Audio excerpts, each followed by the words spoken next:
Hi, welcome to TV. మరికొన్ని గంటల్లో కేంద్ర ఆర్థిక మంత్రి నిర్మలా సీతారామన్ బడ్జెట్ను ప్రవేశపెట్టబోతున్నారు. దీంతో ఆర్థిక అంశాలకు సంబంధించి కీలక మార్పులు ఉండనున్నాయి. సాధారణంగా ప్రతి నెల ఆర్థిక లావాదేవీలకు సంబంధించి మార్పులు చేర్పులు ఖచ్చితంగా ఉంటాయి. బ్యాంకులు వడ్డీ రేట్లలో మార్పులు మొదలు పథకాల అమలు వరకు కొత్త నెలలోని కొన్ని మార్పులు చేర్పులు జరుగుతుంటాయి. అయితే అన్ని నెలలతో పాటు పోల్చితే ఫిబ్రవరి చాలా ప్రత్యేకమని చెప్పాలి. ఎందుకంటే కేంద్ర ప్రభుత్వం ఈ నెలలోనే బడ్జెట్ను ప్రవేశపెడుతోంది. దీంతో భారీ మార్పులు చోటు చేసుకోబోతున్నాయి.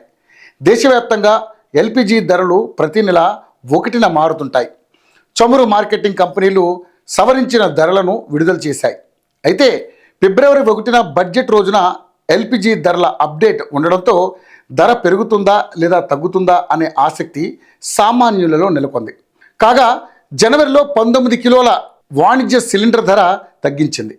ఫిబ్రవరి 1 నుంచి యూపీఐ చెల్లింపుల విషయంలో కీలక మార్పులు రానున్నాయి. స్పెషల్ క్యారెక్టర్లు కలిగిన యూపీఐ ఐడీల ద్వారా చేసే లావాదేవీలను National Payments Corporation of India block చేయాలని నిర్ణయించింది. దీనికి సంబంధించి సర్క్యులర్ కూడా జారీ చేసింది. ఈ కొత్త నిబంధనల ప్రకారం ప్రత్యేక అక్షరాలను కలిగి ఉన్న యూపీఐ లావాదేవీ ఐడీలు ఆమోదించబడవు. ఇప్పుడు ఆల్ఫా న్యూమరిక్ లావాదేవీ ఐడీలు మాత్రమే చెల్లుబాటు అవుతాయి. కోటక్ మహీంద్రా బ్యాంకు వినియోగదారులకు కీలక అప్డేట్ అందించింది. ఫిబ్రవరి 1 నుంచి తమ బ్యాంకు కొన్ని సేవలు ఛార్జీల్లో మార్పులు చేస్తున్నట్లుగా ప్రకటించింది. వాటిలో ప్రధాన మార్పులు ఏటీఎం లావాదేవీల ఉచిత పరిమితిని తగ్గించడం, ఇతర బ్యాంకింగ్ సేవలపై ఛార్జీలను పెంచడం వంటివి ఉన్నాయి. ఈ మార్పులు బ్యాంకు కస్టమర్లకు ప్రభావితం చేయనున్నాయి. దేశీయ దిగ్గజ కార్ల తయారీ కంపెనీ మారుతి సుజుకి ఈ ఏడాది మరోసారి కార్ల ధరలను పెంచింది. ఫిబ్రవరి 1 నుంచి ఈ పెంపు అమల్లోకి రానుంది. కారు మోడల్ ఆధారంగా 32,500 వరకు ధరలు పెంచుతున్నట్లుగా సంస్థ ప్రకటించింది.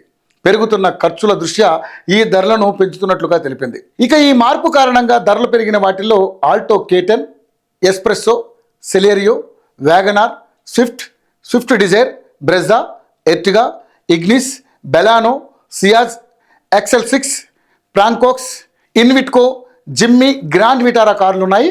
ఫిబ్రవరి 1 నుంచి ఎయిర్ టర్బైన్ ఇంధనం త్వరలో మార్పు ఉండే అవకాశం ఉంది. చమురు మార్కెటింగ్ కంపెనీలు ప్రతి నెల 1న ఏటీఎఫ్ ధరలను సవరిస్తాయి.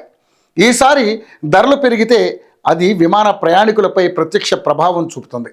వీటితో పాటు మరిన్ని భారీ మార్పులు జరిగే అవకాశాలు ఉన్నాయని తెలుస్తోంది. అవేంటో అనేది క్లారిటీ రావాలంటే కొన్ని గంటలు వెయిట్ చేయక తప్పదు.